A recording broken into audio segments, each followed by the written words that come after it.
कुछ रहस्य इंसान के समझ से बाहर होते हैं और राज, जो एक बहुत ही होशियार और अनुभवी जासूस है, इन्हीं रहस्यों को सुलझाने में माहिर है। राज लंबा और मजबूत कद काठी का है और उसकी आंखें हर छोटी से छोटी बात पर ध्यान देती हैं।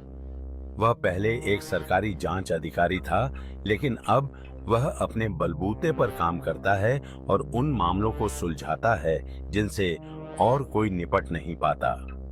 राज अपने घर में एक दीवार पर लगे बोर्ड के सामने खड़ा है, जिस पर पुरानी केस फाइलें, तस्वीरें और नोट्स चिपके हुए हैं। यह सब राज की समझदारी और होशियारी से सुलझाए गए केस हैं। तभी फोन की घंटी बजती है।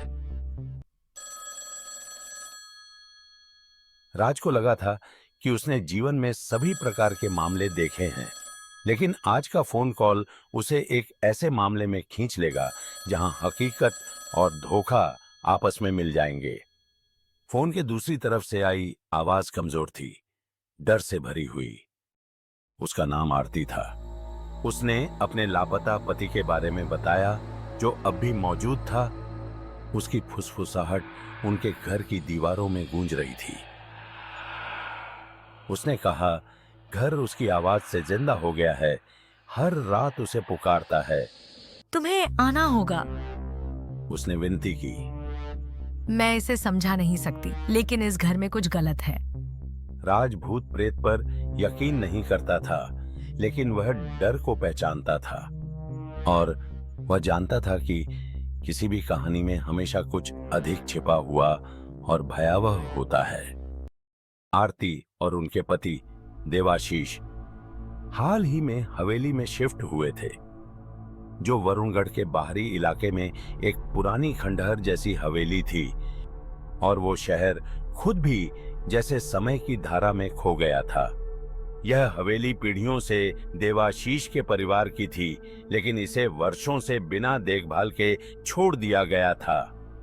जब उन्हें यह संपत्ति विरासत में मिली, तो देवाशीष ने इसे अपने परिवार की विरासत को पुनर्स्थापित करने का एक अवसर माना। लेकिन जैसे ही वे वहां रहने आए, देवाशीष का व्यवहार बदल गया। रातों में अजीब आवाजें आने लगीं, फुसफुसाहटें, खाली गलियारों में कदमों की आवाजें। आरती ने बताया कि उसका पति धीरे धीरे और अधिक संदेहग्रस्त हो गया। उसे यकीन हो गया कि यह हवेली उसके पूर्वजों के भूतों से बसी हुई है। वह घंटों तहखाने में बिताने लगा, इस विश्वास में कि वहां इन आवाजों का रहस्य छुपा हुआ है।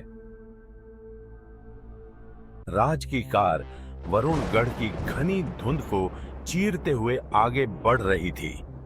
हवेली शहर के किनारे खड़ी थी। उसकी ऊंची और जर्जर दीवारें ढलती रोशनी में लंबी परछाइयां डाल रही थीं। जैसे ही राज प्रवेश द्वार के पास पहुंचा, उसे तुरंत ही हवेली के चारों ओर भारी सन्नाटा महसूस हुआ। हवेली के दरवाजे डरावनी आवाज के साथ खुलते हैं।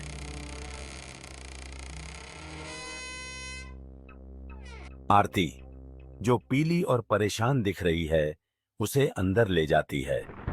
हवेली बड़ी, बहुत ठंडी, अंधेरी और डरावनी लग रही थी। राज का हर कदम खाली गलियारों में गूंज रहा था, और यद्यपि हवेली भौतिक रूप से खाली थी, हवा में एक अजीब तनाव था, जैसे कोई छिपी हुई मौजूदगी महसूस हो रही हो। आरती ने अजीब घटनाओं के बारे में बताया। दरवाजों का अपने आप खुलना, अंधेरे में परछाइयों का हिलना, और सबसे डरावना, उसके पति की आवाज का रात में फुसफुसाना। लेकिन जब राज सुन रहा था, वह देख भी रहा था।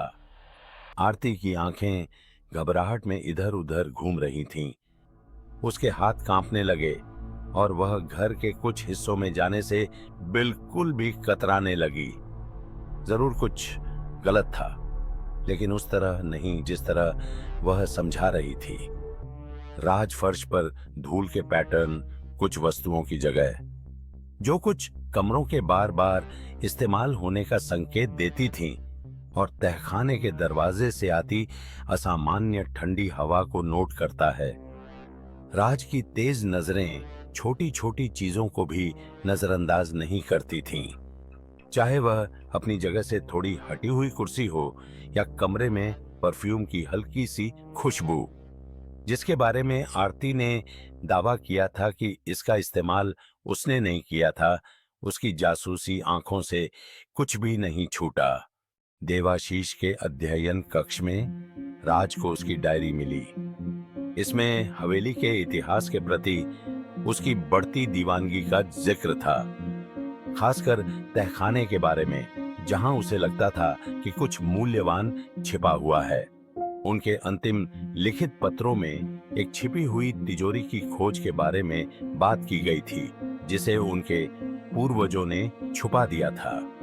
राज पन्ने पलटता है और देवाशीष द्वारा बनाए गए तहखाने के नक्शे पर रुकता है।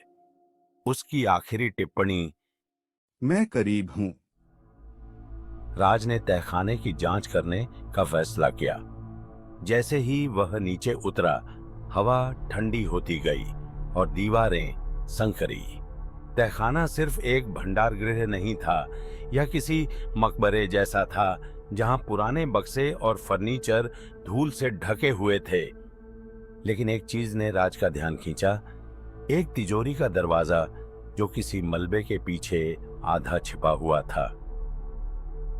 तिजोरी के दरवाजे के पीछे राज ने वह पाया जिसे देवाशीष खोज रहा था। पुरानी पारिवारिक धरोहरें, दस्तावेज और कानूनी कागजात। लेकिन सबसे महत्वपूर्ण खोज थी हाल ही में बदली गई वसीयत।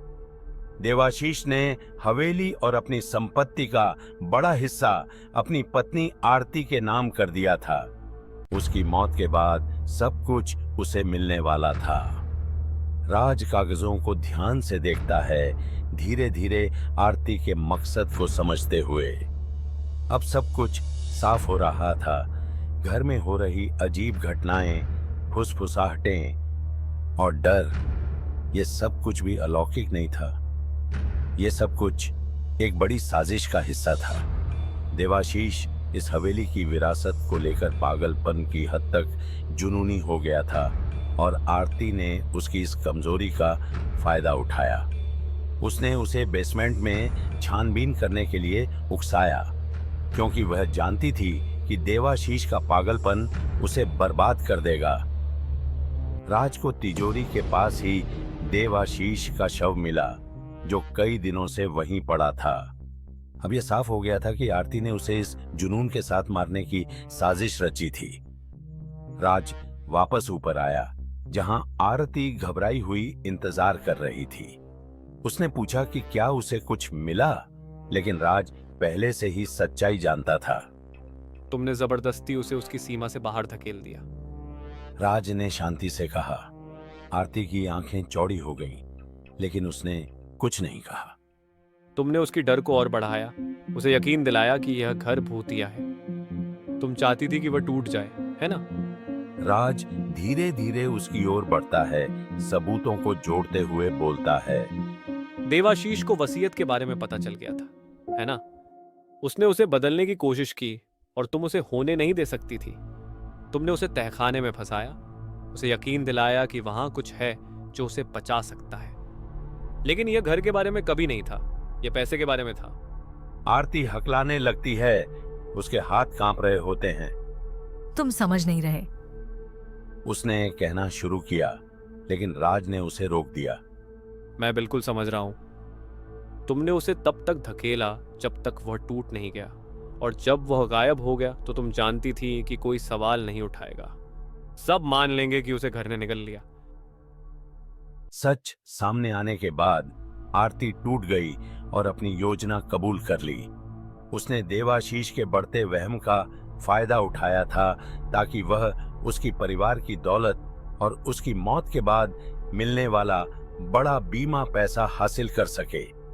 रात में सुनाई देने वाली फुसफुसाहटें रिकॉर्डिंग थीं, जो उसने ध्यान से जगह जगह लगाई थीं ताकि उसे परेशान कर सके। परछाइयां सिर्फ रोशनी का खेल था जिसे इस तरह से दिखाया गया कि उसे पागल कर सके। राज ने पहले भी ऐसे मामले देखे थे जो ऊपर से अलौकिक लगते थे, लेकिन धीरे धीरे खुलकर सामने आता था कि ये सिर्फ इंसानी चालें थीं। जैसे ही आरती को ले जाया गया, हवेली फिर से शांत हो गई। यहाँ कोई भूत नहीं थे, कोई दूसरी दुनिया से आवाजें नहीं थीं। बस लालच, धोखा और एक चतुर योजना जो लगभग सफल हो गई थी। राज अपने दोस्त से केस पर चर्चा करता है। तो राज, मैं देवाशीष केस के बारे में सोच रहा था। कुछ चीजें अभी भी मेरी समझ में नहीं आ रही हैं। बोलो, तुम्हारे मन में क्या है? सबसे पहले देवाशीष के साथ असल में क्या हुआ? मेरा मतलब है, वह तहखाने में कैसे मरा? ये बड़ा सवाल है ना? बेचारे को पागलपन की हद तक पहुंचा दिया गया था। आरती ने उसे छल से बहका दिया, उसकी वहम को बढ़ा चढ़ाकर पेश किया और उसे उन नकली फुसफुसाहटों से परेशान किया। आखिरकार उसने उसे तहखाने में फंसा दिया। जब तक मैं केस में आया, वह पहले ही मर चुका था। सही है, जो मुझे अगले सवाल पर ले जाता है। अगर हवेली में कोई असली फुसफुसाहट नहीं थी, तो फिर आरती ने तुम्हें बुलाया क्यों? मेरा मतलब है, वह पहले से जानती थी कि देवाशीष मर चुका है ना? बिल्कुल। आरती को एक कवर स्टोरी चाहिए थी। उसने ये फुसफुसाहटें गढ़ी ताकि ऐसा लगे कि हवेली में कुछ अलौकिक हो रहा है। उसने सोचा कि मुझे बुलाकर मैं भी इस भूतिया कहानी पर यकीन कर लूंगा और उसकी साजिश को गहराई से नहीं समझूंगा। चालाक है। उसने लंबा खेल खेला, सारी शक की सुई खुद से हटाने के लिए, ताकि तुम्हें लगे कि हवेली श्रापित है। बिल्कुल सही। लेकिन जब मुझे बदली हुई वसीयत और देवाशीष की मौत का समय पता चला, तब सब कुछ साफ हो गया। यह भूतिया मामला नहीं था, यह सोची समझी हत्या थी। जब राज हवेली से दूर जा रहा था, तो वह इस केस के बारे में सोचने लगा। अलौकिक शक्ति भले ही वास्तविक न हो, लेकिन डर वास्तविक था, और यही डर था जिसने देवाशीष को उसके अंत तक पहुंचा दिया। राज जिस दुनिया में काम करता था, वहां सबसे बड़े रहस्य वे नहीं थे जो तर्क से परे थे। असली रहस्य वे थे जो इंसानी स्वभाव में छिपे अंधेरे को उजागर करते थे। हमें उम्मीद है कि आपको यह वीडियो पसंद आया होगा। हमारे चैनल को लाइक, शेयर और सब्सक्राइब करना न भूलें, और इस एपिसोड को देखने के लिए आपका बहुत बहुत धन्यवाद।